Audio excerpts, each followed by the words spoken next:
ಇಲ್ಲ ಸರ್ ಏನಾಗಿತ್ತು ಗಾಡಿ ಗಾಡಿ 4-5 ಕಿಲೋಮೀಟರ್ ಹೋಗ್ತಾ ಇದ್ದಾಗ ಆಟೋಮೆಟಿಕ್ ಆಫ್ ಆಗಿತ್ತು ಗಾಡಿ. 4-5 ತಾಸಿಗೆ ಮತ್ತೆ ಚಲೋ ಆಗ್ತಿತ್ತ. ಎಲ್ಲಾ ಉದ್ಯೋಗ ಎಲ್ಲಾ ಮಿಸ್ತ್ರಿ ಕಡೆ ಹೋದೆ. ಒಬ್ರು ಬ್ಯಾಟ್ರಿ ಹೋಗಿತ್ತ ಅಂದ್ರೆ ಶೋರೂಮ್ ಒಳಗೆ ಹೋದೆ, ಒಬ್ರು ರೆಸ್ಪಾನ್ಸ್ ಮಾಡಿಲ್ಲ. ಮತ್ತಲ್ಲಿ ಲ್ಯಾಪ್ಟಾಪ್ ಹಾಕಿನೂ ಒಮ್ಮೆ ಚೆಕ್ ಮಾಡಿಲ್ಲ ಸುರಿತ ಹೋಗುನು. ಆಮೇಲೆ ಉದ್ಯೋಗ ಎಲ್ಲಾ ಹಾಕಾಡಿ ಲಾಸ್ಟಿಗೆ ಈ ಮಿಸ್ತ್ರಿ ಕಡೆ ಬಂದೆ, ಎಲ್ಲ ಮಾಡಿ ಕೊಟ್ರ ಗಾಡಿ ಓಕೆ ಆಗಿ. ಎಷ್ಟು ಕಿಲೋಮೀಟರ್ ಹೋಗಿ ಬಂದ್ಬೇಡ ಈಗ 4-5 ಕಿಲೋಮೀಟರ್ ಹೋಗಿ ಬಂದ್ಬಿಡ್ತಿತ್ತು ಗಾಡಿ. ಈಗ 12 ಕಿಲೋಮೀಟರ್ ಹೋಗಿ ಬಂದ್ವಿ, ಎಲ್ಲೂ ಗಾಡಿ ಬಂದಿದ್ದಿಲ್ಲ. ಜಟಕ ಗಿಟಕ ಎಲ್ಲ ಹಿಡ್ದಂಗ್ ಬಿಡದಂಗ ಗಾಡಿ ಟ್ರಬಲ್ ಏನೋ ಮತ್ತೇನಿಂತ್ರ ಈಗ ಸ್ಟಾರ್ಟಿಂಗ್ ಹೆಂಗ್ ಆಗೈತಿ ಈಗ ಸ್ಮೂತ್ ಆಗೈತೆ, ಸ್ಪೀಡ್ ಆಗಿದೆ ಗಾಡಿ ಸ್ಪೀಡ್ ಆಗೈತಿ, ಏನ್ ಪ್ರಾಬ್ಲಮ್ ಇಲ್ಲ.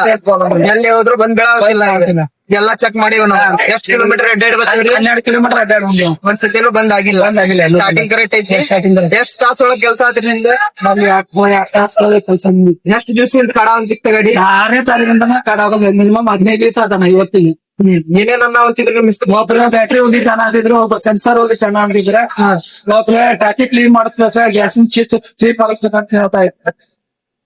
ಆಮ್ಯಾಗ ಲಕ್ಕಿಲ ಎಲ್ಲ ಹಾಕಿ ಚೆಕ್ ಮಾಡಿದ್ವಿ. ಕೈದ ಹತ್ರ ಏನಾಗಿದೆ ಎಷ್ಟು ಮಂದಿ ಏನೇನ್ ಅಂತಾರೆ ಅದನ್ನೆಲ್ಲ ಮಾಡಿ ನೋಡಿ ಆಗಿಲ್ಲ. ಈಗ ಹೆಂಗಾಗಿತ್ತು ಗಾಡಿ? ಈಗ ಆಯ್ತು, ಥ್ಯಾಂಕ್ ಯು.